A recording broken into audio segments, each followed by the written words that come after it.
Hello students, कैसे हो आप सभी। तो स्टूडेंट्स, आज की क्लास के अंदर हम करेंगे वेक्टर का जो टॉपिक अपना चल रहा है उसकी एक्सरसाइज नंबर जो 3 है उसके क्वेश्चन नंबर 9 to 12 तक आज हम कंप्लीट करेंगे। और इसके फर्स्ट 8 जो क्वेश्चन हैं उनको हम कंप्लीट कर चुके हैं। अगर उन क्वेश्चंस में आपका कोई डाउट है तो आप कमेंट सेशन के अंदर कमेंट करके ज़रूर पूछिएगा। तो फिर चलिए स्टूडेंट, हम अपने टॉपिक को स्टार्ट करते हैं।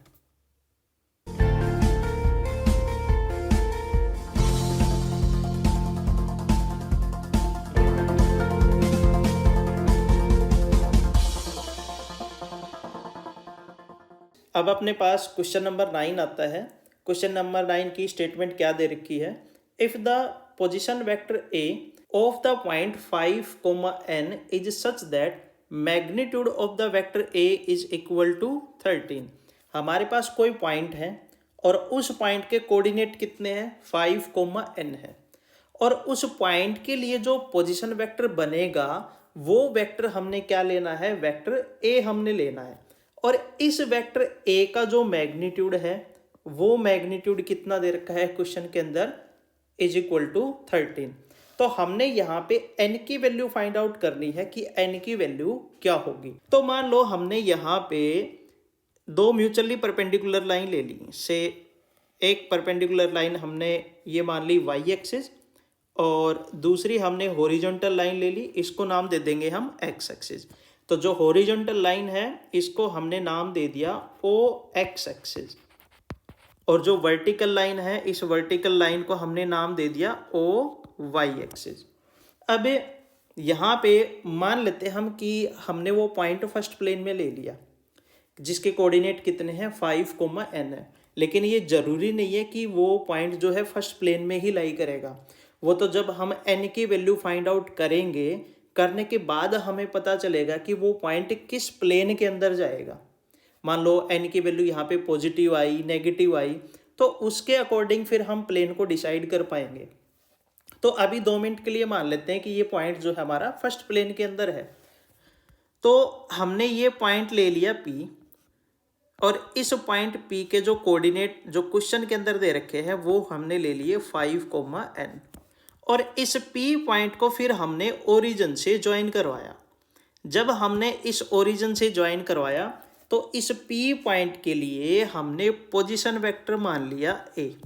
तो अब पोजीशन वेक्टर A जो है वो किस फॉर्म में लिखा जाएगा, वो लिखा जाएगा of A is equal to, वो आएगा 5 इंटू आई कैप और प्लस n इंटू जे कैप। तो ये हमने वेक्टर A की वैल्यू ले ली। अब क्वेश्चन में ये दे रखा है कि अगर आप वेक्टर A का मैग्नीट्यूड निकालते हो तो वो मैग्नीट्यूड हमारा किसके इक्वल आता है, 13 के इक्वल आता है। तो हम सबसे पहले यहाँ पे जो हमारा वेक्टर A बना, इस वेक्टर A का हम मैग्नीट्यूड निकाल लेते हैं। तो मैग्नीट्यूड कैसे निकालेंगे, वही जो स्केलर कंपोनेंट दे रखे हैं इन स्केलर कंपोनेंट का हम स्क्वायर करेंगे और स्क्वायर करने के बाद इनको ऐड करेंगे और फिर उसका क्या निकाल देंगे हम, स्क्वायर रूट। किस टाइप से, तो हमने निकाला magnitude of the vector A is equal to square root of 5 whole raise to power 2 और plus n whole raise to power 2। तो 5 होल रेज टू पावर 2 कितना हो जाएगा, 25। 5 का स्क्वायर हो गया 25 और n स्क्वायर का कितना हो गया, n स्क्वायर। अब क्वेश्चन में ये दे रखा है कि magnitude of the vector A is equal to 13 और हमारे पास मैग्नीट्यूड की वैल्यू क्या आई है, हमारे पास मैग्नीट्यूड की वैल्यू आई है magnitude of the vector A is equal to square root of 25 plus n square. अब हमने क्या किया, ये हमने मान ली इक्वेशन नंबर फर्स्ट ले ली और क्वेश्चन में magnitude of the vector A कितना दे रखा है, 13 दे रखा है। इसको मान लिया हमने इक्वेशन नंबर सेकंड। अब इक्वेशन नंबर फर्स्ट और इक्वेशन नंबर सेकंड में इनकी लेफ्ट हैंड साइड क्या है, इक्वल है, तो राइट हैंड साइड भी क्या हो जाएगी, इक्वल हो जाएगी। तो हम इसको लिख लेते हैं कि square root of 25 plus n square is equal to कितना लिख लिया हमने, 13। अब हमने यहाँ पे रिजल्ट लिखा कि taking square on both side, हम कर लेते हैं taking square on both side. हमने दोनों तरफ इनका स्केयर कर लिया। अगर दोनों तरफ इनका स्केयर करेंगे तो रिजल्ट हमारे पास क्या बचेगा, स्केयर रूट ऑफ, रिजल्ट आया 25 plus n square whole raise to power 2 और is equal to 13 whole raise to power 2। अब लेफ्ट हैंड साइड में तो स्केयर से रूट क्या हो जाएगा, कैंसिल आउट, और 13 का स्केयर कितना हो जाएगा 169। तो अब हमने इसको जो रिजल्ट बना उसको हमने लिख लिया कि 25 plus n square is equal to 169। अब जो 25 है, इस 25 को हम राइट हैंड साइड लेके चले जाएंगे। जब राइट हैंड साइड लेके जाएंगे 25 को, तो ये प्लस का है, किसका हो जाएगा, माइनस का हो जाएगा। तो रिजल्ट क्या बचेगा, n square is equal to 169 minus 25। तो सबट्रैक्ट करेंगे तो रिजल्ट बचेगा 144। तो n स्केयर की वैल्यू कितनी आई, यहाँ से n स्केयर की वैल्यू आई 144। जब हम यहाँ पे taking square root on both side करेंगे तो n is equal to plus minus square root of 144, और 144 का स्केयर रूट कितना आता है 12, तो प्लस माइनस 12। तो यहाँ से n की वैल्यू कितनी आ गई, प्लस माइनस 12। अब हमने क्या किया था, जब हमने क्वेश्चन को स्टार्ट किया था तो हमने माना था कि P जो पॉइंट है वो हमारा फर्स्ट प्लेन में है, लेकिन यहाँ पे एक बार n की वैल्यू प्लस का 12 लेंगे और एक बार n की वैल्यू क्या लेंगे, माइनस का 12।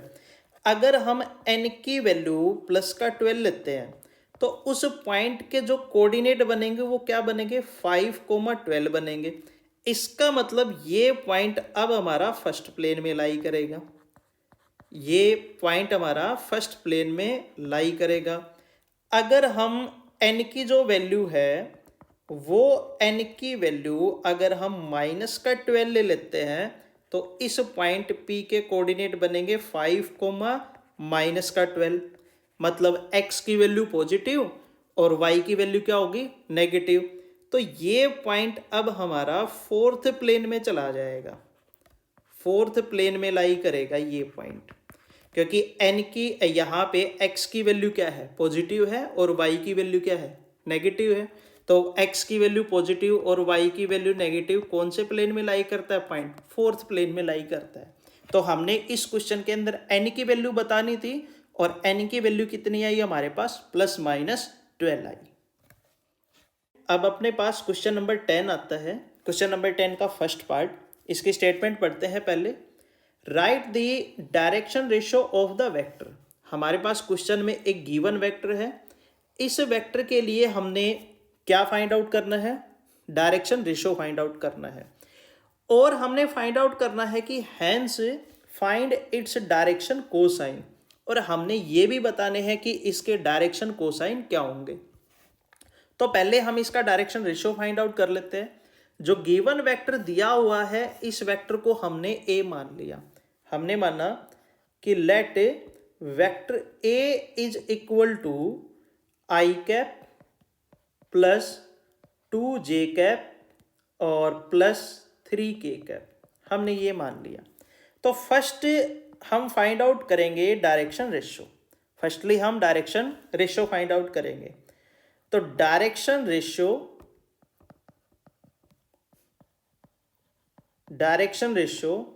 Of vector a is equal to, direction ratio क्या बनेंगे, जो इस वेक्टर के लिए स्केलर कंपोनेंट है वही इसके डायरेक्शन रेशियो बन जाएंगे।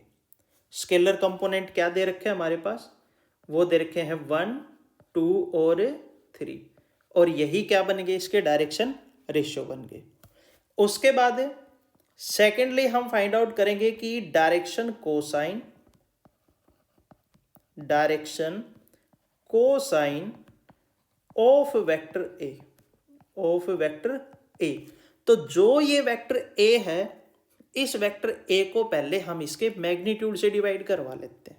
वो किस तरीके से, वेक्टर ए हमारे पास दे रखा है i cap plus 2j cap और plus 3k cap. Divided by square root of 1 का स्क्वायर 1, 2 का स्क्वायर 4 और 3 का स्क्वायर कितना हो गया 9। तो जब इसको सोल्व करेंगे तो रिजल्ट बचेगा i cap plus 2j cap और प्लस 3k कैप। अब नीचे रूट के अंदर जो टर्म है इसको सभी टर्म्स को ऐड करेंगे तो बचेगा हमारे पास रूट 14। अब रूट 14 को हमने जो न्यूमरेटर में जो वेक्टर दिया हुआ है इस रूट 14 को हमने सेपरेटली डिवाइड करके लिख लिया। वो किस तरीके से, वो हमने लिखा 1 divided by square root of 14 into I cap plus 2 divided by square root of 14 into J cap और plus 3 divided by square root of 14 into के कैप। तो यहाँ पर 1 divided by root 14, 2 divided by root 14 और 3 divided by root 14, ये क्या बनेंगे, ये बन जाएंगे इस वेक्टर के लिए डायरेक्शन कोसाइन। तो डायरेक्शन कोसाइन हमारे पास बने 1 divided by root 14 comma 2 divided by root 14 comma 3 divided by root 14। तो इस क्वेश्चन के अंदर हमने यही फाइंड आउट करना था कि जो दिया हुआ वेक्टर है उस दिए हुए वेक्टर के लिए हमने डायरेक्शन रेशियो और डायरेक्शन कोसाइन की वैल्यू हमने फाइंड आउट करनी थी। तो आई होप आपको ये क्वेश्चन समझ में आया होगा। अगर कोई डाउट है तो आप कमेंट सेशन के अंदर कमेंट करके जरूर पूछिएगा। अब हम चलते हैं स्टूडेंट्स क्वेश्चन नंबर 10 का सेकंड पार्ट। क्वेश्चन नंबर 10 के सेकंड पार्ट में हमने क्या फाइंड आउट करना है, राइट दी डायरेक्शन रेशियो। हमने डायरेक्शन रेशियो लिखने हैं of the vector 3 into vector A plus 2 into vector B.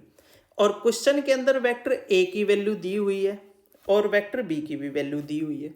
तो पहले हम 3 into vector A plus 2 into vector B इस रिजल्ट को हम फाइंड आउट करेंगे। तो क्वेश्चन में वेक्टर ए किसके इक्वल दे रखा है, vector A is equal to i cap plus j cap और माइनस 2k कैप। और वेक्टर बी किसके इक्वल दे रखा है, vector B is equal to 2i cap minus 4j cap और प्लस कितना आ गया 5k कैप। पहले हमने वैल्यू निकाली 3 इंटू वेक्टर ए की, मतलब वेक्टर ए को किससे मल्टीप्लाई करवा देंगे हम 3 से। तो रिजल्ट आएगा 3i cap plus 3j cap और माइनस 6k कैप। और 2 इंटू वेक्टर बी भी हम फाइंड आउट करेंगे। तो वेक्टर बी को किससे मल्टीप्लाई करवा देंगे 2 से। तो 2 into vector B is equal to 4i cap minus 8j cap और प्लस 10k कैप। अब हमने ये रिजल्ट फाइंड आउट करना है कि 3 इंटू वेक्टर ए और 2 इंटू वेक्टर बी इन दोनों को हमने ऐड करना है। तो हमने क्वेश्चन के अकॉर्डिंग इन दोनों को एडिशन की फॉर्म में लिख लिया। पहले तो 3 into vector A plus 2 into vector B, तो इनको एडिशन की फॉर्म में लिख लेते हैं। पहले 3 इंटू आई कैप प्लस 3 इंटू जे कैप माइनस 6 इंटू के कैप प्लस 4 इंटू आई कैप माइनस 8 इंटू जे कैप और प्लस 10 इंटू के कैप। तो हम आई कैप में आई कैप को ऐड करेंगे, जे कैप में जे कैप को ऐड करेंगे और के कैप में के कैप को ऐड करेंगे। ऐसा करने के बाद रिजल्ट बचेगा 7i कैप और माइनस 5j कैप और प्लस 4k कैप। तो यहाँ पे हमारे पास रिजल्ट जो आया 3 into vector A plus 2 into vector B वो किसके इक्वल बचता है 7 इंटू आई कैप माइनस 5 इंटू जे कैप और प्लस 4 इंटू के कैप, इसके इक्वल बचता है। अब रिजल्ट के अंदर जो हमारे पास वेक्टर बना, मतलब 7 इंटू आई कैप माइनस 5 इंटू जे कैप और प्लस 4 इंटू के कैप, तो इस वेक्टर के लिए डायरेक्शन रेशियो क्या बनेंगे, जो इसके स्केलर कंपोनेंट है। तो हमने यहाँ पे लिख लिया hence the direction ratio of 3 into vector A plus 2 into vector B is, वो क्या बनेंगे 7 -5 और 4। तो ये इसके क्या हो गए डायरेक्शन रेशियो हो गए। तो इस क्वेश्चन के अंदर हमने यही फाइंड आउट करना था कि जो वेक्टर ए दे रखा है उस वेक्टर ए को और वेक्टर बी को दिए हुए रिजल्ट में पुट करेंगे और रिजल्ट में जो रिजल्टेंट वेक्टर बनेगा उसके फिर हमने डायरेक्शन रेशियो हमने बताने थे। अब हमारे पास क्वेश्चन नंबर 11 आता है। क्वेश्चन नंबर 11 में हमने क्या प्रूव करना है, prove that the following points are collinear. Collinear का मतलब जो हमारे पास क्वेश्चन में 3 पॉइंट्स दे रखे हैं, ए पॉइंट के कोऑर्डिनेट दे दिए, बी पॉइंट के कोऑर्डिनेट दे दिए और सी पॉइंट के कोऑर्डिनेट दे दिए। हमने ये प्रूव करना है कि ये तीनों के तीनों पॉइंट एक ही लाइन के ऊपर लाई करेंगे। हमने ये रिजल्ट प्रूव करना है। तो पहले हम ए पॉइंट के लिए, बी पॉइंट के लिए और सी पॉइंट के लिए पोजीशन वेक्टर की फॉर्म में हम इसको लिख लेते हैं। तो हमने लिखा कि position vector of point A, तो पॉइंट ए के लिए पोजीशन वेक्टर बनेंगे 3 इंटू आई कैप -2 इंटू जे कैप और +4 इंटू के कैप। अब position vector of point B point के लिए क्या बन जाएंगे i cap plus j cap और प्लस के कैप। और position vector of point C point के लिए क्या बनेंगे -आई कैप +4 जे कैप और -2 के कैप।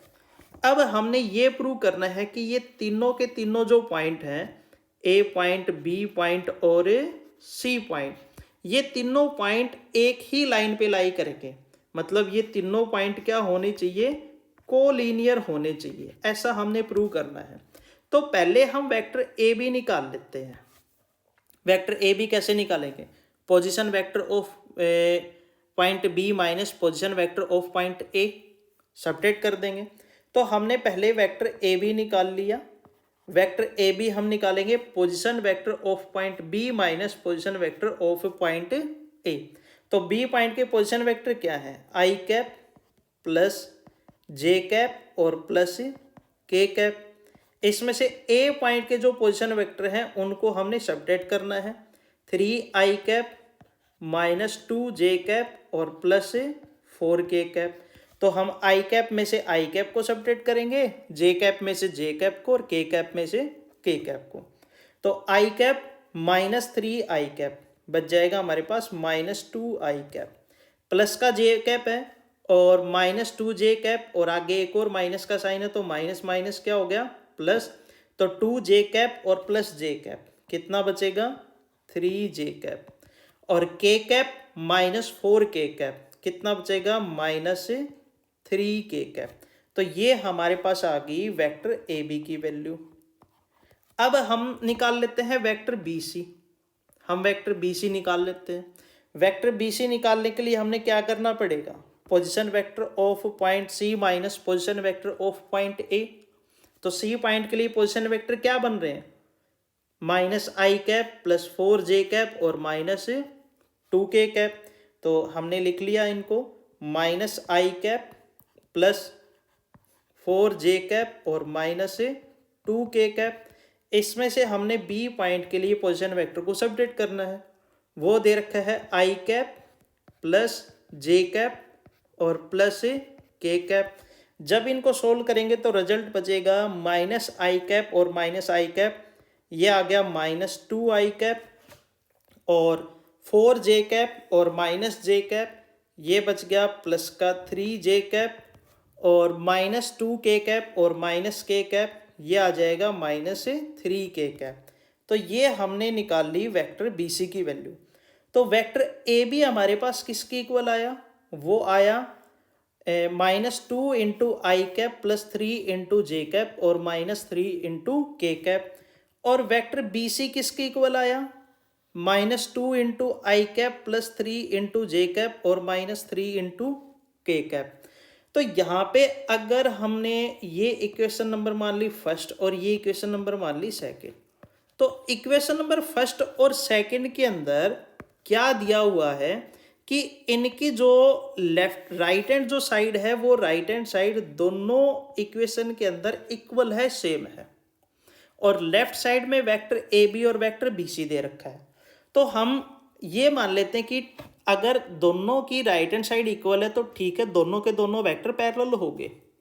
अगर पहले वेक्टर की बात करें ए बी की, तो यहाँ पे इनिशियल पॉइंट तो हमारा ए बन रहा है, इनिशियल पॉइंट क्या हो गया, ए हो गया, और बी क्या हो गया, टर्मिनल पॉइंट, बी हमारे पास हो गया टर्मिनल पॉइंट। और अगर हम वेक्टर बी सी की बात करें तो उस केस के अंदर बी क्या बन गया, initial point, B initial point बना, और सी क्या बना, टर्मिनल पॉइंट बना। तो अगर ये हम मान ले दोनों के दोनों वेक्टर पैरेलल हैं तो ये बी या तो टर्मिनल पॉइंट का काम करेगा या फिर ये काम करेगा इनिशियल पॉइंट का, दोनों काम नहीं कर सकते। क्योंकि अगर ये दोनों वेक्टर पैरेलल होते तो हम इनको इस फॉर्म में लिखते कि वेक्टर ये हमारे पास एक वेक्टर ये बन गया और एक वेक्टर हमारे पास ये सेकंड बन गया। लेकिन यहाँ पे ए बी वेक्टर का जो टर्मिनल पॉइंट है वो बी सी वेक्टर का क्या है, इनिशियल पॉइंट है। तो इस बी पॉइंट को कॉमन होने की वजह से ये दोनों के दोनों वेक्टर पैरेलल नहीं बने, लेकिन क्या बन गए, ये कोलिनियर बन गए। तो आई होप स्टूडेंट आपको ये क्वेश्चन अच्छे से समझ में आया होगा। तो अब हम चलते हैं अपने क्वेश्चन नंबर जो 11 का है उसका सेकंड पार्ट। इसके अंदर भी हमने यही करना है। इन्होंने ऑलरेडी पोजीशन वेक्टर हमारे पास दे रखे हैं। ए पॉइंट का पोजीशन वेक्टर दे दिया -2i कैप +3j कैप और +5k कैप, और बी पॉइंट का पोजीशन वेक्टर दे दिया i कैप +2j कैप और +3k कैप, और सी पॉइंट का पोजीशन वेक्टर दे दिया 7i कैप और -k कैप।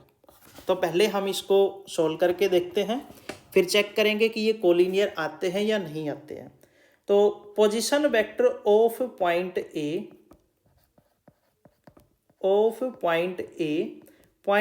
के लिए पोजीशन वेक्टर दे दिए -2i कैप +3j कैप और +5k कैप, और position vector of point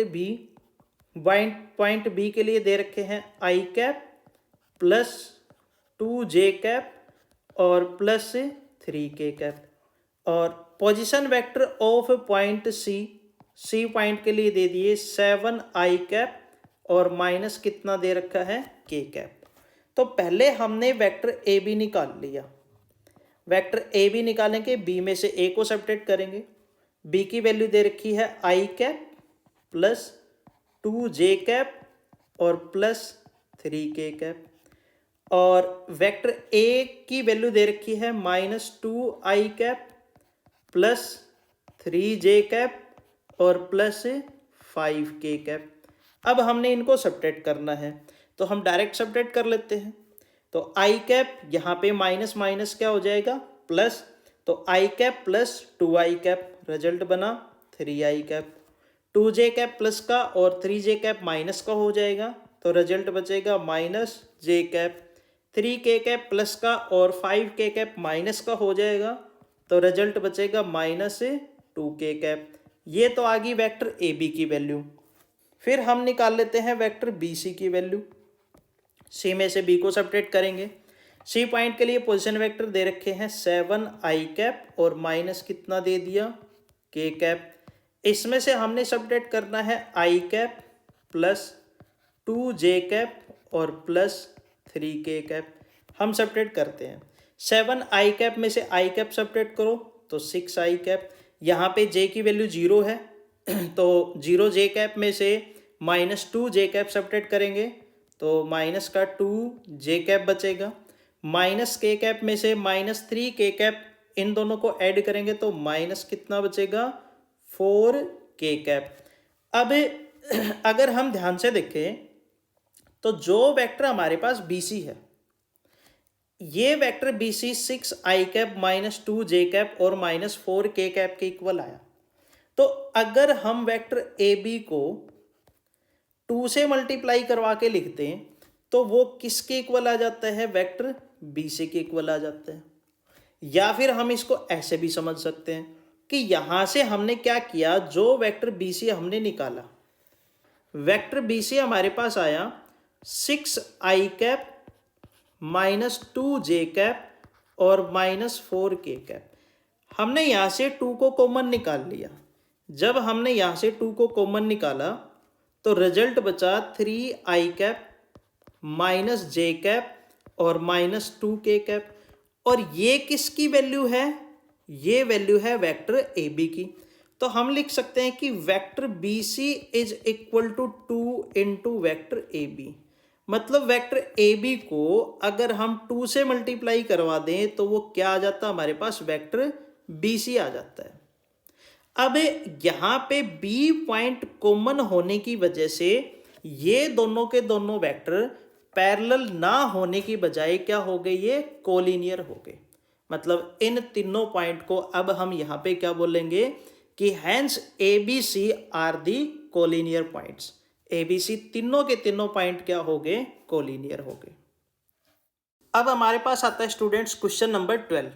question number 12 में दे रखा है the position vector of the point A B C and D are 4i cap plus 3j cap minus k cap. B point के लिए हमारे पास दे दिया 5i cap plus 2j cap plus 2k cap. और सी पॉइंट के लिए भी पोजिशन वेक्टर गिवन है और डी पॉइंट के लिए भी पोजिशन वेक्टर गिवन है। तो हमने शो करना है कि show that the line A B and C D are parallel. तो इन दोनों लाइन को पैरेलल प्रूव करने के लिए पहले तो हम वेक्टर ए बी निकाल लेते हैं जो लाइन ए बी के लिए बनेगा, और सेकंड केस के अंदर फिर हम वेक्टर सी डी निकाल लेते हैं। तो इस क्वेश्चन को हम थोड़ा सा डायरेक्ट करते हैं। पहले हमने वेक्टर ए बी निकाल लिया। वेक्टर ए बी हम निकालेंगे position vector of point B minus position vector of point A. तो बी पॉइंट का पोजीशन वेक्टर दे रखा है 5i cap plus 2j cap plus 2k cap. इसको हमने लिख लिया 5i cap plus 2j cap और प्लस कितना आ गया 2k कैप। और ए पॉइंट का पोजीशन वेक्टर है 4i cap plus 3j cap और माइनस कितना आ गया k कैप। इनको हम सेपरेट करके लिख लेते हैं। 5i कैप में से 4i कैप को हम सेपरेट करेंगे तो बचेगा i cap, 2j cap plus का और 3j कैप माइनस का हो जाएगा तो रिजल्ट बचेगा minus j cap, 2k cap plus का और माइनस k कैप और ब्रैकेट के बाहर माइनस है तो माइनस माइनस हो जाएगी प्लस, तो रिजल्ट बचेगा प्लस 3k कैप। अब हम निकाल लेते हैं vector C D, position vector of D minus position vector of C. तो डी पॉइंट का पोजिशन वेक्टर दे रखा है 4i cap minus 4j cap और प्लस कितना आ गया 3k कैप, माइनस सी पॉइंट के लिए पोजिशन वेक्टर है 2i cap minus 2j cap और माइनस कितना आ गया 3k कैप। इनको हम सेपरेट करके लिख लेते हैं। 4i कैप प्लस का और 2i कैप माइनस का हो जाएगा तो रिजल्ट बचेगा 2i cap minus 4j cap और 2j कैप के आगे माइनस है और ब्रैकेट के बाहर भी माइनस है तो माइनस माइनस क्या हो जाएगा प्लस, तो रिजल्ट बचेगा minus 2j cap, 3k cap plus का और यहाँ पर भी 3k कैप प्लस का हो जाएगा तो रिजल्ट बचेगा प्लस 6k कैप।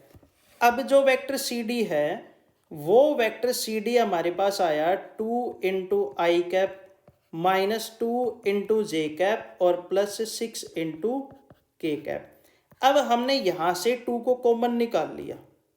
2 को कॉमन निकालेंगे तो रिजल्ट बचेगा i cap minus j cap और प्लस 3k कैप। और ये किसकी वैल्यू है, वेक्टर ए बी की वैल्यू है। तो यहाँ पे हम लिख सकते हैं कि vector C D is equal to 2 into vector A B. तो ये दोनों के दोनों वेक्टर इस रिजल्ट के अकॉर्डिंग क्या बने, पैरेलल बने। पिछले क्वेश्चन के अंदर एक पॉइंट कॉमन आ रहा था तो उस वजह से वो पैरेलल नहीं बन पाए। यहाँ पे हमारे पास पॉइंट कोई भी कॉमन नहीं है और वेक्टर सी डी जो है वो is equal to 2 into vector A B. मतलब वेक्टर ए बी को अगर हम 2 से मल्टीप्लाई करवा देते हैं तो वो क्या आ जाता है, वेक्टर सी डी आ जाता है।